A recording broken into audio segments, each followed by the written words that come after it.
Rich, how are you doing? Yeah, champion, thank you. All good. Thawing out, mate. I'm just a little bit wet being out in this, wet and cold, but yeah, nothing that... How pleased are you, though, to be out there, even though it's snowing today? How pleased are you to be back out? We actually said at the close of play of training, because the snow were coming down, the pitch were white, and it could have been one of those days. Still amazed that we see boys training in shorts and t-shirts out in this. But yeah, we had a really enjoyable session. Got a lot out of it. Plenty of quality. Great energy from them. And it's sort of the end of our first week. Yeah, and good. We've had a really good, vibrant sort of a week, albeit in different circumstances. Clearly, we had news about the COVID situation. I think we were all anticipating that by the time we came back after the break, things might get a little bit easier, but yeah, it's obviously cranked up in a different direction over the last few days. But nonetheless, we've had an enjoyable week, and we're pleased to be back. Yeah. Any injury issues? There's been some suggestion that Luke Gale might have picked up an issue. Yeah, suggestion, rumour. Yeah, Luke. His enthusiasm, I guess, got the better of him in the gym, and probably, I won't say lifted a bit heavy, but yeah, he's torn his pec through just lifting in the gym, basically. One of those things, fully warmed up, not really overdoing it weight-wise, but yeah, torn his pec. So really tough one to happen in the first couple of days. But I guess if it's going to happen, better happening now so we can get it fixed up. The injuries are sort of 3-month injuries, but I know they can be rehabbed. Once we get the operation done, which is getting done early next week, once we get his operation done, there's a possibility 9 or 10 weeks is a target date to him. So with a little bit of a look, he's a good healer, he's Luke, and he'll tick every box. After the initial disappointment, and I sort of can't believe this has happened, he's got his head around it. We all have. We've got him booked in, touchwood, for an operation, I think, next Wednesday, which, it's going to be unlikely he makes the start of the year, but he won't be too far off. Better news in other injuries. Harry Newman's, really in front of where he needs to be in terms of his leg. We're not going to rush him back. But he himself is buoyant, almost very positive, very buoyant. Really pleased that the specialists give him his, the news that you're in front and you're coming along really, really well. So Harry's on his feet, back on the training field with us, not running and joining in with us, but he's able to do some, a few static skills and things like that, which obviously, just from a mental perspective too, is a sign of progression for him. But I will say he's handled the time off and the injury and literally attacking what he's got to do day by day very, very well. Because it can be a really difficult period training on your own, and after such a huge traumatic injury for him, I think the way he's dealt with it has been remarkable for such a young bloke. So yeah, that's all good. And again, Jack Walker, Alex Sutcliffe, Luke Briscoe, all had shoulder operations, so they've got their own little gang going in terms of training. And we've set all 3 of those guys a challenge to be fit for round 1. So fingers crossed. Yeah, we'll wait and see. But as I say, mate, part and parcel of the game. And while it's a tough one, being Luke, we know we can get him back in the early rounds. Callum, McLelland, Richie, Rob Louis, between them certainly give us 3 spine players. We've got the option of Liam Sutcliffe in there, and as I say, I still think there's a chance that Jack Walker will be very, very close, if not smack bang in contention by round 1. The thing with Jack is, given his injury history over the last year or two, we feel the need not just to get Jack to recover from his injury, but to actually try and stick a bit on him as well, and improve him to a point where we feel he's a little bit more robust than perhaps he has been over the last pre-season or 2. So when he comes back, he's coming back with a little bit more confidence that he'll stay back too. But no, we're not. It's not something. Again, Matt, it's not something we're panicking on. We've still got a quota spot. We've still got some budget in our cap.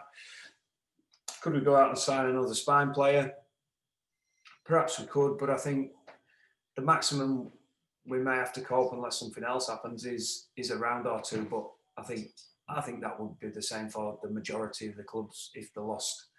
If they lost the starting fullback and they lost the starting halfback as well, I think that would challenge anybody. But fingers crossed, mate, we can get to a position where that's not the case and we have some selection issues. If not, then we're confident it's only going to be for a week or two. Can I ask you for your thoughts as well on the sad news around Stevie Ward and his early retirement from the game as well, and just your take on that? Yeah, my take, I guess for me, I'll talk about it in a couple of different strands. I'll talk about it in terms of my relationship with Stevie from coming into the club, and obviously, I guess the circumstances in which I found myself in the job, really. And, really on in a team meeting, I felt we got a really smart, intelligent, experienced player sat in the room pretty quiet, and asked him a couple of questions, and I could see, he sort of weren't happy with the way things were in the squad and the club that time. So I subsequently spent a little bit of time with Stevie going through what we felt we would need to sort of reboot and regenerate the squad a bit. And Stevie was very much a catalyst and a driver in that. As a player, I've probably only coached him for about 4 games. He's only probably played in a team in a league game while I've been coached for about 4 games. I just felt he was a player that whenever he stepped over the stripe, he gave you absolutely everything. He were a foot to the floor, 100 mile an hour in everything he did. Competed really hard, really tough. And yeah, the fact that he's had to retire at 27-year-old, I guess, sum it up really, it's a little bit of a tragedy, to be fair. What I will say is, he's achieved in those 9 seasons, Phil. What he's achieved in those 9 seasons, some people can only dream about. He's captained his hometown club. He's played in grand finals, won grand final, a remarkable story in itself, and he's played in Challenge Cup wins. So, even though he's relatively young to be retiring, I think Stevie's had, certainly a career that he's achieved many, many highs. His injury record, obviously, would have been a massive source of frustration for him over the years. He's had no luck whatsoever with that.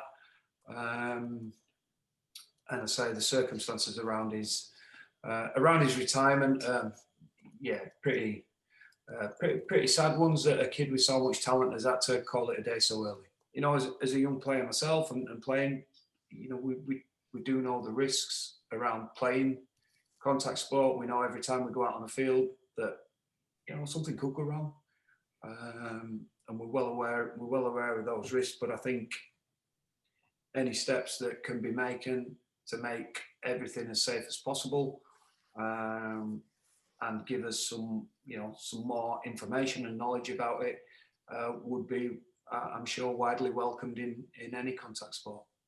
I think that we're very much a safety first. We've always had a safety first attitude in terms of protocols. We're not a club. We would never ever try and leave a guy out there that's had concussion or force him to go back on, or indeed have a player that we would want to take any shortcuts or put him at risk. Protocols or no protocols, to be quite honest, even if it passes all the protocols that are in place.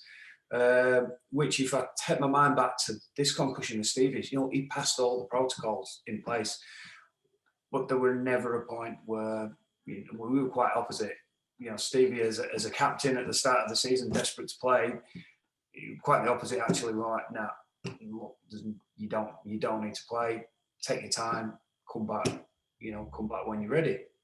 And I think, in terms of our protocols internally, everything has been followed to the degree that it needs to be followed to. So, as I say, I thought James Graham's comments were interesting last year when he talked about he was fully aware of the risks of what being a professional player brought. He had done his research. He was prepared to go that one step further when everything was finished in terms of research. And I think James has even talked about donating his brain for research when he's done, which You know, is a remarkable.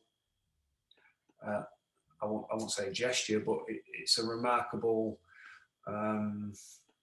take on it from James, that he's prepared to do that for the sport he loves, but at the same time acknowledge the risk that what comes with playing a lot of sports, really.